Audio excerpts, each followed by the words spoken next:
Salut tout le monde, avant de commencer la vidéo, je tiens à préciser que celle-ci sera en audio. En effet, moi je suis aveugle, donc c'est compliqué de me filmer. Là j'ai réussi, mais je vais pas rester dans cette position 20 ans. Donc du coup, je vous retrouve pour la vidéo en audio. J'espère que le contenu, lui, restera le même pour vous. Goodbye.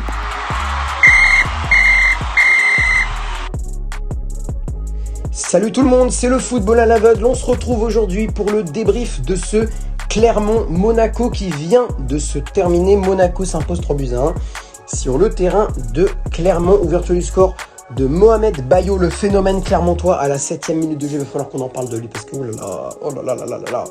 Merveilleux. 26e égalisation de Wissam Ben Yedder, l'international français. À la 48e, au retour des vestiaires, Kevin Folland donne l'avantage à Monaco, et à la 90e, comme supplément, comme dessert, Sofiane Diop marque à la 90e sur une petite boulette d'Arthur Desmas, le gardien clermontois. Alors, d'habitude je fais la compo des vainqueurs, mais donner la compo de Monaco, je ne la connais pas entièrement, donc je vais donner mes tops et mes flops.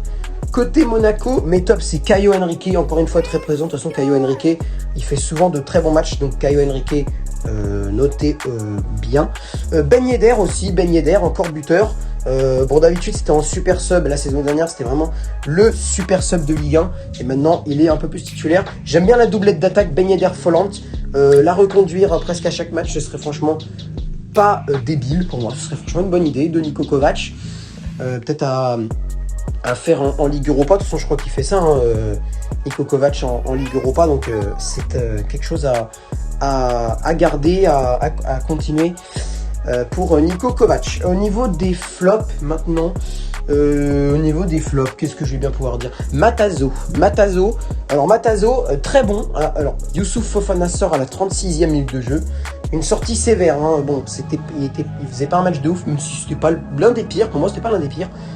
Donc ils l'ont fait sortir à la 36e, remplacé donc par Matazo. Alors, dans la première mi-temps, les 9 minutes qu'il a fait en première mi-temps, Matazo, c'était franchement pas mal. Mais au retour des vestiaires, je l'ai beaucoup moins vu jusqu'à vers la 85e, où il a commencé un peu à avoir des couleurs.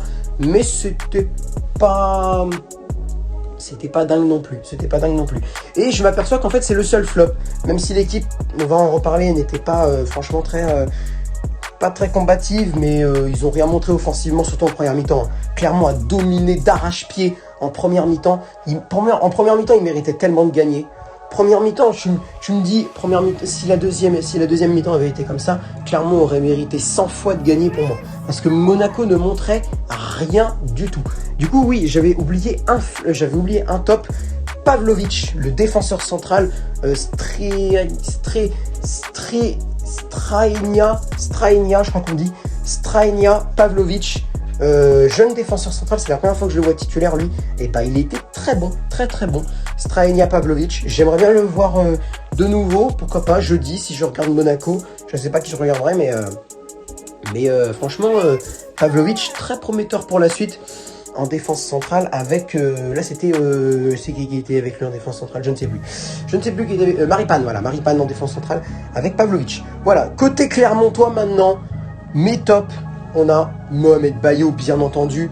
Mohamed Bayo qui a fait un match sensationnel, surtout en première mi-temps. Il était présent, il était percutant, il était rapide, il était buteur, il était partout. C'est tout. En fait, c'était Super Bayo, tout simplement. Bayo. Moi, je l'appelais Bayo 3000. Bayo 3000, c'était vraiment Mohamed Bayo 3000, le robot, celui qui ne lâche jamais rien. Vraiment, c'était une pépite sur ce match, c'est une pépite Mohamed Bayo, franchement parfait.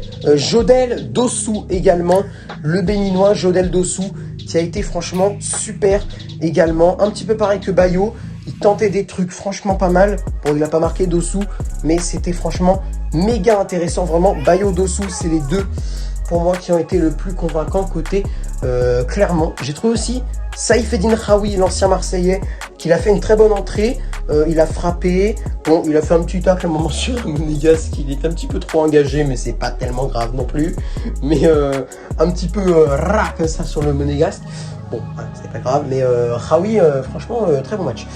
Flop, Clermont, toi, c'est compliqué de trouver un flop. Hein. Pour moi, Clermont, même sur la deuxième mi-temps, même si sur la deuxième mi-temps, Monaco, a montré beaucoup plus de choses, c'est pas pour ça que Clermont ne méritait pas de gagner ou au moins de faire match nul. Parce que pour moi, il méritait de faire match nul de 2.